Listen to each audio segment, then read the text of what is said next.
नमस्कार, स्वागत है आपका सीएस एकेडमी पीसीएस में।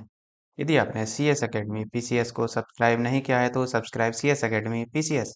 हम अपने जो हिस्ट्री की टॉपिक की हम अपनी जो क्वेश्चन प्रैक्टिस यहाँ पर कर रहे हैं, उसी के ही क्रम में ये आपका श्रृंखला या ये कह लो कि उसी की सीरीज में आपका क्वेश्चन नंबर सीरीज नंबर आपकी 3 हो। और इसी में हम अपने क्वेश्चन जो करेंगे वो 41 से लेकर 60 तक यहाँ पर कवर करेंगे, क्योंकि हम इसमें 20-20 की क्वेश्चन की प्रैक्टिस लेकर चल रहे हैं। और आज जो आपकी प्रैक्टिस होगी, देखो वो तो अब तक तो जो मैंने आपको 2 लेक्चर दिए हैं, अर्थात 40 क्वेश्चन तक आपको दिए हैं, तो मैंने आपको हिस्ट्री का एंशियंट हिस्ट्री का कंप्लीट निचोड़ दिया था कि साहित्य किस प्रकार से पूछा जाता है, आपका मूर्तिकला किस प्रकार की होती है, और जो अभिलेख लिखे गए हैं वो किस प्रकार से हैं, कहाँ कहाँ से क्वेश्चन बनने की संभावना होती है और किस प्रकार से क्वेश्चन बनते हैं, ये मैंने आपको बताया। तो आज हम टॉपिक से स्टार्ट करेंगे हड़प्पा सभ्यता से। हड़प्पा सभ्यता को लेकर मैं आपको क्वेश्चन 20 क्वेश्चन में मैं आपको हड़प्पा सभ्यता को पूरा बताने का यहाँ पर प्रयास करूंगा, विद डिटेल के साथ। इसमें देखो आपका कॉन्सेप्ट भी होगा और विद फैक्ट भी होंगे आपके, दोनों ही के लिए होगा। और ये जो आपका देखो वीडियो है, ये आपका वीडियो यूपीपीएससी के लिए डेडिकेटेड होगा। जो आपका आरओ, एआरओ और एपीएस के एग्जाम होने वाले हैं, ये उन्हीं के लिए या पूरी तरीके से डेडिकेटेड है। अब ऐसा नहीं है कि इन्हीं के लिए, ये हर एग्जाम के लिए भी इंपॉर्टेंट होगा, लेकिन जो हमारा मेन फोकस है ना, मेन फोकस आरओ, एआरओ और एपीएस के लिए ही होगा। अब स्टार्ट करेंगे अपना क्वेश्चन नंबर हम 41 को। जैसे कहता है वो कि हड़प्पा सभ्यता का विस्तार है, वो कह रहा है कि हड़प्पा सभ्यता का विस्तार कहाँ कहाँ है, ये जानना चाह रहा है आपसे। देखो, पाकिस्तान में, ईरान में, अफगानिस्तान में या फिर भारत में। तो हड़प्पा सभ्यता का जो विस्तार था वो 3 देशों में था। एक तो पाकिस्तान में, एक तो आएगा ही आएगा आपका, दूसरा है आपका भारत में, तो आपका 4 भी आएगा, और तीसरा आपको अफगानिस्तान में मिलेगा तो 2 भी आएगा। इसका मतलब एक ऐसे ले लो, 1, 2 और 4। 1, 2, 4 में ईरान में इसका विस्तार नहीं था, तो आंसर क्या लगेगा, 1, 2 और 4 इसमें आंसर लगेगा। तो देखो इसमें, सॉरी 1 मिनट, हाँ 1, 2, 4 लगेगा, इसे 4 कर लो आप इसको, क्योंकि हड़प्पा सभ्यता का जो विस्तार था वो आपका देखने को मिलेगा कहाँ कहाँ, पाकिस्तान, अफगानिस्तान नहीं, और भारत। तो ये 1, 2 और 4 में आपको देखने को मिलेगा, तो आंसर जो लगेगा इसका डी लगेगा। नेक्स्ट है, नेक्स्ट कहता है कि निम्नलिखित में से कौन सा स्थल अफगानिस्तान में है। तो देखो, कौन सा स्थल इसमें अफगानिस्तान में होगा, रहमान ढेरी। यदि आप देखें तो रहमान ढेरी जो है ये पाकिस्तान में है, और पाकिस्तान के भी कहाँ, पंजाब प्रांत में, पाकिस्तान के पंजाब प्रांत में आपके रहमान डेरी। गनेरीवाल, गनेरीवाल भी आपके पंजाब, पाकिस्तान के पंजाब प्रांत में ही है। शोरतधोई, शोरतधोई जो आपको देखने को मिलेगा, एक तरीके से देखें तो यही आपका पाकिस्तान वो अफगानिस्तान में है। शोरतधोई आपका अफगानिस्तान में, और यहीं से नहर के साक्ष्य भी आपको देखने को मिलेंगे। तो इसमें नहर के साक्ष्य भी आपको देखने को मिलते हैं शोरतधोई से। और जो क्वेटा जो है, क्वेटा ये भी पाकिस्तान का ही है, लेकिन ये पाकिस्तान के बलूचिस्तान प्रांत में मिलेगा आपको, बलूचिस्तान प्रांत में, पाकिस्तान के बलूचिस्तान प्रांत में आपका क्वेटा है। तो शोरतधोई आपका क्या होगा, इसमें आंसर बनेगा। नेक्स्ट क्वेश्चन, नेक्स्ट क्वेश्चन कहता है भारत में स्थित हड़प्पा का सबसे बड़ा स्थल कौन सा है। देखो, हड़प्पा का सबसे बड़ा स्थल तो खुद हड़प्पा ही था, लेकिन ये कहाँ है, भारत में नौकरी है आपका, पाकिस्तान में आपको देखने को मिलेगा। तो जो भारत में सबसे बड़ा स्थल है वो आपका राखीगढ़ी है। राखीगढ़ी कहाँ है, हरियाणा में। आप देखेंगे कालीबंगा राजस्थान में, राजस्थान के हनुमानगढ़ जिले में ही है। धौलावीरा आपका गुजरात में है, और बनावली, बनावली आपका हरियाणा में मिलेगा देखने को, तो ध्यान रखना है। तो राखीगढ़ी हड़प्पा सभ्यता का सबसे बड़ा स्थल है, और हाल ही में यहाँ से भी चर्चा में भी था, आपने देखा होगा द हिंदू में इसके नाम के आर्टिकल भी कई छपे थे, क्योंकि यहाँ से जो है बहुत सारी जो चांदी के आभूषण बनते हैं ना, उनको बनाने की फैक्ट्री के साक्ष्य भी मिले हैं यहाँ पर। तो इसी वजह से ये चर्चा में भी है, तो थोड़ा ध्यान रखना है इसको, राखी राखीगढ़ी को। नेक्स्ट, नेक्स्ट क्वेश्चन है आपका, कौन सुमेलित नहीं है। देखो, जैसे हड़प्पा सभ्यता के मैं आपसे कहूँ कि उत्तरी स्थल ये वाला, उत्तरी स्थल कौन सा है, मांडा। उत्तरी स्थल मांडा कहाँ जाता है, ये जे एंड के में, जे एंड के में ये जो है ये आपका झेलम नदी के तट पर है, ये ध्यान रखना है। दक्षिणी स्थल है दैमाबाद, दैमाबाद, दैमाबाद, ये आपका कहाँ है, ये आपका महाराष्ट्र में है, और ये प्रवरा नदी के तट पर है। पूर्वी स्थल देखेंगे तो आलमगीरपुर है, आलमगीर, ये आपका यूपी में, यूपी का एक जिला है मेरठ, तो ये आपको मेरठ में देखने को मिलेगा। उसके बाद में आप पश्चिम में आएंगे, तो पश्चिमी स्थल जो है आपका वो है सुत कांगेडोर। सुत कांगेडोर, ये आपका सुत कांगेडोर आपको पश्चिमी स्थल मिलेगा। और ये जो है आपका दस्क नदी के तट पर है। उस चारों के चारों पॉइंट आपको ध्यान रखने हैं। और ये कहाँ है आपका, पाकिस्तान में। ये ध्यान रखना। देखो इसमें उत्तरी स्थल मांडा बिल्कुल ठीक है, पश्चिमी स्थल सुत काके को नहीं हुआ है, यही आपका गड़बड़ है। सुत काके ना करके इसको सुत कांगे डोर करेंगे, तो इसका स्थान पर जो आएगा सुत कांगे डोर है। दक्षिणी स्थल जैमाबाद मैंने आपको बता दिया, पूर्वी स्थल आलमगीरपुर। ये आपका थोड़ा सा ध्यान रखना है इसके बारे में, तो आगे बढ़ेंगे। नेक्स्ट है, नेक्स्ट क्वेश्चन है, हड़प्पा के लोग निम्नलिखित में से किस धातु का प्रयोग करते थे। देखो हड़प्पा के लोग जो थे वो किस धातु का प्रयोग करते थे। पहली बात तो ये लोहे का प्रयोग नहीं करते थे, क्योंकि लोहे की इनके लोहे को लोहे के बारे में इनको जानकारी नहीं थी। ये तो लोहे के बारे में जो जानकारी होती है वो उत्तर वैदिक काल में, अर्थात 1000 बीसी के बाद में यहाँ पर लोहे का आविष्कार होता है। लोहे की खोज होती है कहाँ से, अंतरजी खेड़ा से। अंतरजी खेड़ा पड़ता है एटा में, तो यही वहीं से ही आपको लोहे के प्रथम साक्ष्य की खोज यहाँ पर देखने को मिलती है। तो हड़प्पा वासी जो थे वो लोहे से परिचित नहीं थे, तो इसमें देखो एक तीन कहाँ है, ये तो होगा ही नहीं। और जब तीन नहीं होगा तो उपयुक्त सभी भी नहीं होगा, तो इनमें से कोई होगा। किस किस का प्रयोग करते थे, देखो सोने के भी आभूषण मिले हैं, चांदी के भी और कॉपर के भी, अर्थात तांबे के भी, क्योंकि ताम्र पाषाण की संस्कृति भी कहा जाता था, तो तांबे का प्रयोग अच्छा खासा होता था। तो एक दो और चार, अब इसके आंसर जो होंगे वो सही होंगे। नेक्स्ट क्वेश्चन, क्वेश्चन नेक्स्ट है आपका, हड़प्पा सभ्यता में व्यापार के साक्ष्य किस स्थान से प्राप्त हुए हैं। अब देखो हड़प्पा सभ्यता में जो व्यापार के स्थान, व्यापार के जो साक्ष्य मिलते हैं वो कहाँ कहाँ से मिलते हैं, ये आपको देखना है। देखो लोथल क्या था, बंदरगाह था। लोथल एक बंदरगाह था, तो यहाँ से भी व्यापार होता था। कालीबंगा एक बंदरगाह नहीं था, लेकिन यहाँ से भी व्यापार होता था। तो कालीबंगा, लोथल कहाँ है, लोथल आपका गुजरात में है, भोगवा नदी के तट पर। और कालीबंगा है आपका राजस्थान के हनुमानगढ़ जिले में। राजस्थान के हनुमानगढ़ जिले में आपको कालीबंगा देखने को मिलेगा। इसका मतलब दोनों से ही व्यापार होता था। तो आंसर क्या लगेगा आपका, डी लगेगा। देखो लोथल से जो ये व्यापार करते थे वो तो करते थे फारस के साथ में, और जो कालीबंगा से व्यापार करते थे वो करते थे मेसोपोटामिया के साथ में। नेक्स्ट है, तो वही क्वेश्चन यहाँ पर आपका रिपीट हो गया, कह रहा है कि कौन सा कथन सत्य नहीं है, ये ध्यान रखना है। तो हड़प्पा निवासी लोथल से मेसोपोटामिया के साथ व्यापार करते थे, पहली स्टेटमेंट। दूसरी स्टेटमेंट कहती है कि हड़प्पा निवासी कालीबंगा से फारस, हड़प्पा निवासी कालीबंगा से फारस के व्यापार पर व्यापार करते थे, फारस से व्यापार करते थे। इसमें देखें दोनों ही स्टेटमेंट उल्टी हो गई, इसका मतलब पहली भी गलत है और दूसरी भी, क्योंकि जो लोथल के निवासी थे वो तो फारस के साथ व्यापार करते थे, और जो कालीबंगा के निवासी थे वो मेसोपोटामिया के साथ व्यापार करते थे। तो इसका मतलब क्या हुआ, इसका मतलब उपयुक्त दोनों ही गलत हैं। तो आंसर आपका क्या बनेगा, इसमें ए बनेगा। वो गलत ही पूछ रहा है आपसे, ये सही नहीं है तो गलत पूछ रहा है। तो आपका आंसर जो बनेगा ए बनेगा। नेक्स्ट, नेक्स्ट क्वेश्चन है, निम्नलिखित पर विचार करना। तो अभिलेखीय साक्ष्य के आधार पर ये हड़प्पावासी दिलमुन, मकरान और मेलुआ से व्यापार करते थे। विलेय के साक्ष्य के आधार पर तो यहाँ से, और उत्खनन के से प्राप्त साक्ष्यों के आधार पर आलमगीर से, ये से आलमगीरपुर से मेसोपोटामिया की बेलनाकार मोहरें प्राप्त हुई हैं। अब इसमें ये आपको बताना है कि उपयुक्त में से कौन सा आपको यहाँ पर गलत है और कौन सा सही नहीं है। अब देखो इसमें अभिलेख के साक्ष्य के आधार पर ये हड़प्पावासी दिलमुन, मकरान और मेलुहा से व्यापार करते थे, ये आपका ठीक है बिल्कुल। ठीक, नेक्स्ट है आपका, उत्खनन से प्राप्त साक्ष्यों के आधार पर,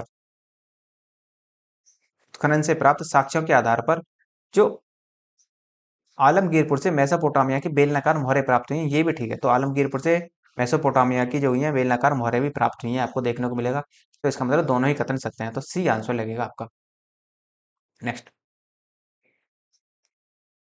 नेक्स्ट क्वेश्चन है आपका, हड़प्पा वासियों के व्यापार पर निम्नलिखित में से कौन सा कथन सत्य नहीं है। तो व्यापार से संबंधित देखो कहाँ कहाँ से व्यापार करते थे। साथ ही सोने का व्यापार कहाँ से करते थे, सोना मंगवाते थे अफगानिस्तान से, ये आपका ठीक है। चांदी ईरान से मंगवाते थे, ये भी आपका ठीक है। फिर आप देखेंगे तांबा ईरान से मंगवाते थे, ये भी आपका ठीक है। लाजवर्द मणि, ये ईरान से मंगवाते थे, नहीं ये आपका गलत है। लाजवर्द मणि जो आती थी वो अफगानिस्तान से आती थी, अफगानिस्तान। तो व्यापार में ये इस तरह से व्यापार करते थे, तो आंसर जो बनेगा आपका वो डी आंसर होगा इसमें। नेक्स्ट है, नेक्स्ट क्वेश्चन, हड़प्पा स्थित भारत में कौन सा बंदरगाह था? तो हड़प्पा स्थित भारत में कौन से बंदरगाह थे? जैसे आपसे कहा जाए, नागेश्वर भारत का ही है, प्रभास पाटन भी उसका भी ये भारत का ही है, और लोथल भी। तो ये तीनों से यहीं से क्या थे, लोथल के, यही कह लो हड़प्पा के ये बंदरगाह थे, नागेश्वर, प्रभास पाटन और लोथल। लोथल, सुतकांगेडोर और बालाकोट। तो लोथल तो भारत का है, लेकिन सुतकांगेडोर भी बंदरगाह है और बालाकोट भी।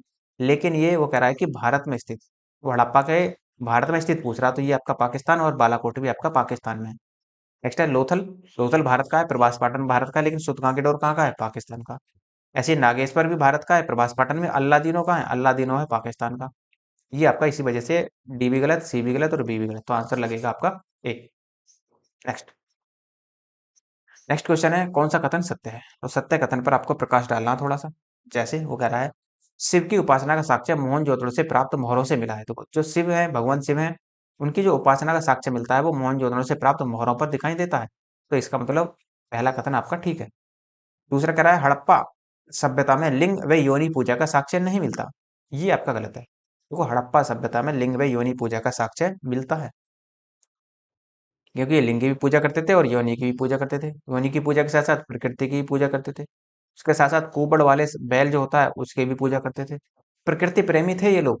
तो इसका मतलब जो स्टेटमेंट दो है ये गलत, और केवल एक सही है आपके। अब एक स्टेटमेंट सही, तो इसका मतलब आंसर जो बनेगा वो आपका आंसर बनेगा बी। नेक्स्ट। नेक्स्ट क्वेश्चन है, निम्नलिखित में से कौन सा कथन सत्य नहीं है? इसका मतलब वो गलत जानना चाह रहा है कि गलत कौन सा है। कांसे की नृत्यकी की मूर्ति लोथल से प्राप्त हुई है। ये जो है ना, ये स्टेटमेंट ये गलत है। तो कांसे की जो नृत्यकी की मूर्ति है वो मोहन जोदड़ो से प्राप्त हुई है। मोहन जोदड़ो यहाँ से प्राप्त हुई है, तो पहला ही स्टेटमेंट आपका गलत हुआ। और आंसर क्या लगा, वो गलत ही पूछ रहा, तो इससे सही यही आपका आंसर होगा। आप आगे देखो, हड़प्पा सभ्यता में मूर्तियां जो बनती थी लुप्त मोम तकनीकी द्वारा बनाई जाती थी। ये आपकी ठीक है। जो हड़प्पा सभ्यता की कांसे से निर्मित मूर्तियां थी, वो लुप्त मोम तकनीकी से ही बनाई जाती थी। कैसे लुप्त मोम तकनीकी से, किस तरह से बनाई जाती थी? देखो, इसमें क्या होता था, एक मट्टी से पहले मतलब वो बनाई जाती थी मूर्ति, और मट्टी के ऊपर या मट्टी के अंदर ही पहले क्या कर दिया जाता था, मोम का लेप कर दिया जाता था। मोम की पहले मट्टी में, सॉरी, मोम की पहले मूर्ति बनाई जाती थी। उसके बाद में उसके ऊपर पर मिट्टी का लेप चढ़ाया जाता था, और फिर जब उसे पकाया जाता था, तो जो मोम होता था वो निकल जाता था सारा पिघल कर, और उसके बाद में वहां पर तांबा गलाकर उसमें डाल दिया जाता था। इस प्रकार से ये जो बनती थी लुप्त मोम तकनीकी द्वारा बनाई जाती थी। क्योंकि लुप्त मोम क्यों करें? क्योंकि मोम को वहां से हटा दिया जाता था। नेक्स्ट है, योगी की प्रतिमा योग मुद्रा में मोहनजोदड़ो से प्राप्त हुई है। ये आपका ठीक है। हड़प्पा से प्राप्त सिर विहीन मूर्ति लाल बलुआ पत्थर और सिलेटी पत्थर से निर्मित है। ये ध्यान रखना, वेरी वेरी इंपॉर्टेंट है। स्टेटमेंट में यदि सवाल बना देगा, बहुत ज्यादा टफ पड़ जाएगा, तो ध्यान रखना है कि हड़प्पा से जो मूर्ति मिली है, जो सिर विहीन मूर्ति मिली है, वो लाल बलुआ पत्थर और सिलेटी पत्थर से निर्मित है। नेक्स्ट। नेक्स्ट है, काल निर्धारण तिथि के बारे में कौन सा कथन सत्य है? कार्बन डेटिंग का प्रयोग करते हैं हम, कार्बन 14, या फिर आप इसे C14 भी कह सकते हैं। C14 से जीवाश्मों का अध्ययन कर उनकी उम्र का पता लगाया जाता है। देखो, जो जीवाश्म होते हैं, जीवाश्म क्या होते हैं? जो पृथ्वी में कभी, पृथ्वी पर कभी थे और आज वो कभी पृथ्वी के नीचे दब गए हैं, हजारों लाखों साल बाद दब गए हैं, तो उनका अध्ययन के लिए, उनकी उम्र का पता लगाने के लिए हम C14 तकनीक का प्रयोग करते हैं। ये आपका ठीक है। पोटेशियम आर्गन, इसे हम KAR बोलते हैं। KR पद्धति द्वारा चट्टानों की आयु ज्ञात की जाती है। ये भी आपका ठीक है। तो ध्यान रखना, KR अर्थात पोटेशियम आर्गन पद्धति के द्वारा चट्टानों की आयु, अर्थात जो पहाड़ होते हैं, उनको, उनके बारे में ये पता लगाया जाता है कि वो कितने पुराने हैं। नेक्स्ट है, हार्मोल्यूमिशियन पद्धति से मृद भांडों की उम्र ज्ञात की जाती है। तो यस, तो जो आपकी हार्मोल्यूमिशियन पद्धति है, इसके द्वारा मृद भांडों की उम्र ज्ञात की जाती है। इसका मतलब क्या है? इसका मतलब यह है कि तीनों ही कथन आपके सत्य हैं। नेक्स्ट। नेक्स्ट क्वेश्चन है, निम्नलिखित में से कौन सा हड़प्पा स्थल नहीं है? अब आपको देखना है कि कौन सा हड़प्पा स्थल नहीं है। तो कुछ चनुदड़ू है, कोटदीजी भी है, सोगारा है, देसलपुर नहीं है। ये आपको थोड़ा सा ध्यान रखना है। तो इसका मतलब देसलपुर कहाँ है? देसलपुर है उत्तर प्रदेश में। उत्तर प्रदेश में स्थित गोरखपुर जिला, जो योगी जी का जिला है वो गोरखपुर जिला यही है। और ये जो है, ये राप्ती नदी के तट पर है, क्योंकि गोरखपुर भी कहाँ बसा हुआ है? राप्ती नदी के तट पर। तो ये भी आपका राप्ती नदी के तट पर ही आपको देखने को मिलेगा। नेक्स्ट। नेक्स्ट क्वेश्चन है आपका, हड़प्पा सभ्यता के कौन से स्थल उत्तर प्रदेश में हैं? देखो, हड़प्पा सभ्यता के कौन से स्थल, कालीबंगा, कालीबंगा को यदि आप देखें तो राजस्थान में है। तो राजस्थान में तो ए जहाँ जहाँ वहाँ एक जहाँ जहाँ वहां से उसे हटा दो, तो ये तो खत्म हुए। लोथल को आप जानते हैं ये गुजरात में है, तो जहाँ दो है उसे को भी हटा दो। तो आंसर क्या बना आपका? 3 और 4। यदि आपको ये भी पता था कि कालीबंगा और लोथल कहाँ है, और देखो आलमगीरपुर तो सभी जानते हैं, हुलास का नहीं पता था, तो हुलास ना पता होने के बावजूद भी आप इसका आंसर लगा सकते थे, क्योंकि आप कॉमन सेंस लगाएंगे यहाँ पर। जितना भी आपने एनालिसिस किया है ना, पढ़ा है अच्छे से, उसको यहाँ पर कॉमन सेंस के द्वारा यूज कर देंगे, तो आपका आंसर फिर भी आपसे यहाँ से निकल जाएगा। तो आलमगीरपुर कहाँ है? आलमगीरपुर है मेरठ में, उत्तर प्रदेश का जिला मेरठ, और हुलास है आपका सहारनपुर में। ये भी आपका उत्तर प्रदेश में है, सहारनपुर जिला। नेक्स्ट, सूची एक को सूची दो से सुमेलित करना है। हड़प्पा के पुरास्थल है ये, और इधर भारत के राज्य है। कौन कौन सा कहाँ है? देखो ऐसे सवालों में जो आपको आता हो सबसे पहले वही लगाओ। जैसे मैं आपसे कह दूं मांडा, मांडा कहाँ है आपका? जम्मू कश्मीर में। तो जम्मू कश्मीर में बी का दो देख लो इसमें, तो बी का दो देखो इसमें भी है आपका और इसमें भी है। तो आगे बढ़ो। हुलास अभी मैंने आपको बताया कि कहाँ है, जम्मू उत्तर प्रदेश में है। अब आप डी का एक देख लो, तो डी का एक कहाँ है आपका? देखो यहाँ भी है, यहाँ भी है, यहाँ भी। लेकिन यदि आप देखेंगे तो डी का जो है, डी का तो एक चाहिएगा और बी का क्या चाहिएगा? दो। तो इसका मतलब वो कहाँ है आपका? डी में। इस प्रकार आपका आंसर बन जाएगा। बाकी को मैच करा सकते हैं, जैसे बालू जो है, बालू स्थान जो है वो हरियाणा में मिलेगा, और पाडरी जो है वो आपका गुजरात में मिलेगा। सारे स्थान ध्यान रखने हैं आपको। नेक्स्ट, नेक्स्ट क्वेश्चन, धौलावीरा किस राज्य में स्थित है? वो धौलावीरा जो है वो आपके गुजरात राज्य में स्थित है। तो उत्तर प्रदेश, सॉरी, भारत का एक राज्य है गुजरात, जो पश्चिमी तट पर है। खंपात की खाड़ी या जो कच्छ की खाड़ी वगैरह वो सब इसी में ही आपको देखने को मिलेंगे। हरियाणा में आप जानते हैं राखीगढ़ी है, बनावली भी यही है। राजस्थान में आप जानते हैं महत्वपूर्ण स्थल है कालीबंगा। नेक्स्ट, एक उन्नत जल प्रबंधन व्यवस्था का साक्ष्य प्राप्त हुआ है। देखो उन्नत जल प्रबंधन व्यवस्था का जो साक्ष्य प्राप्त हुआ है वो गुजरात के धौलावीरा से प्राप्त हुआ है। यहाँ पर उन्नत जल प्रबंधन अर्थात देखो, जो हड़प्पा सभ्यता थी वो कैसी सभ्यता थी? नगरीय सभ्यता थी, और अपनी उन्नत जल प्रबंधन तकनीकी के लिए जानी जाती थी, क्योंकि यहाँ पर जो पानी की व्यवस्था थी वो बहुत ही सुदृढ़ अवस्था में थी। नालियां पक्की होती थी, और नालियां जो होती ऊपर से ढकी हुई भी होती थी। और ये जो नालियां थी एक बड़े नाले से आकर जुड़ती थी, उसके बाद में जो बड़ा नाला था किसी बड़ी झील या तालाब में जाकर वहां पर ये गिरता था। तो इस प्रकार से थी। हड़प्पा की जो सड़कें थी, ये ध्यान रखना, ये कच्ची होती थी। और जो मकान होते थे, मकान हड़प्पा के जो होते थे वो पक्की ईंटों के भी मिले हैं आपको देखने को, और कच्ची ईंटों के भी आपको देखने को मिले। लेकिन जो घर के दरवाजे होते थे वो मेन रोड पर नहीं खुलते थे, वो पीछे अंदर गली में खुलते थे। क्यों? शायद इनको ऐसा आभास होता था, क्योंकि सड़कें कैसी थी? वो कच्ची। जब सड़कें कच्ची थी तो धूल वगैरह जो आती थी वो सीधी डायरेक्ट घर में आती थी। इसी वजह से इनके मकान जो थे, इनके मकानों के जो दरवाजे थे वो मेन रोड पर ना होकर वो किसी अंदर गली में जाकर खुलते थे। तो आलमगीरपुर से यहाँ से, और कालीबंगा से आप जानते हैं कि यहाँ से जो है खेती का साक्ष्य मिला है।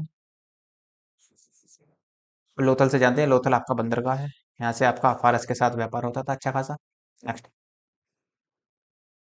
नेक्स्ट क्वेश्चन है, हड़प्पन स्थल सनोली, ये अभी हाल ही में उत्खनन से प्राप्त हुए हैं। देखो हड़प्पा का जो स्थल है सनोली, ये अभी चर्चा में भी बना हुआ है, क्योंकि यहाँ से मानव समाधान बहुत सारे मिले हैं। अर्थात तो किस लिए प्राप्त हुए? उत्खनन के द्वारा मानव समाधान यहाँ से सर्वाधिक मात्रा में प्राप्त हुए हैं, और इन्हीं पर रिसर्च चल रहा है कि, और इसी से ही आपको ये पता लगेगा कि जो आर्य आए थे वो आपके कहाँ से आए थे। वो क्या भारतीय ही थे आर्य, या कहीं बाहर से आए थे? ऐसा माना जा रहा है कि ये जो मानव समाधान है ये कहीं ना कहीं वैदिक काल से संबंधित है, और कहीं कहीं कुछ साक्ष्य ऐसे मिल रहे हैं कि ये हड़प्पा सभ्यता से संबंधित है।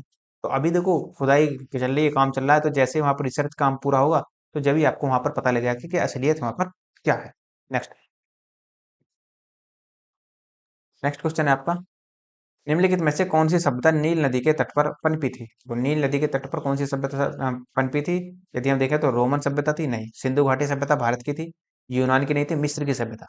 जो नील नदी के तट पर जो सभ्यता पनपी थी वो मिस्र की सभ्यता ही पनपी थी। तो ये तो हो जाता है आपका हड़प्पा सभ्यता से लेकर क्वेश्चन। इसी टाइप के क्वेश्चन आपको याद रखना। देखो ये तो याद रखना है कि कौन सा स्थल कहाँ है, ये जरूर ध्यान रखना, कौन सा स्थल आपका कहाँ पर देखने को मिलेगा। पूरी तरीके से इसको डेडिकेटेड रहना। और जो मैंने आपको पद्धति बताई है, कार्बन 14 वाली, हारमोनियस वाली, इनको जरूर थोड़ा सा ध्यान रख के चलना है आपको, कि किस प्रकार से यहाँ पर सवाल बनेंगे, कि स्टेटमेंट में वो फंसाने का प्रयास करेगा। क्या आप जानते हैं कि आरओ में सबसे ज्यादा क्या है? फैक्ट पूछे जाते हैं, लेकिन यदि आप ट्रेंड के हिसाब से देखें ट्रेंड में आपने 2023 का पीसीएस का जो पेपर देखा होगा उसमें कॉन्सेप्चुअल सवाल ज़्यादा पूछे गए, तो उम्मीद यही जताई जा रही है कि यहाँ भी शायद वो कॉन्सेप्चुअल सवाल ज़्यादा पूछ ले, लेकिन दोनों को ही परफेक्ट करके चलना है आपको।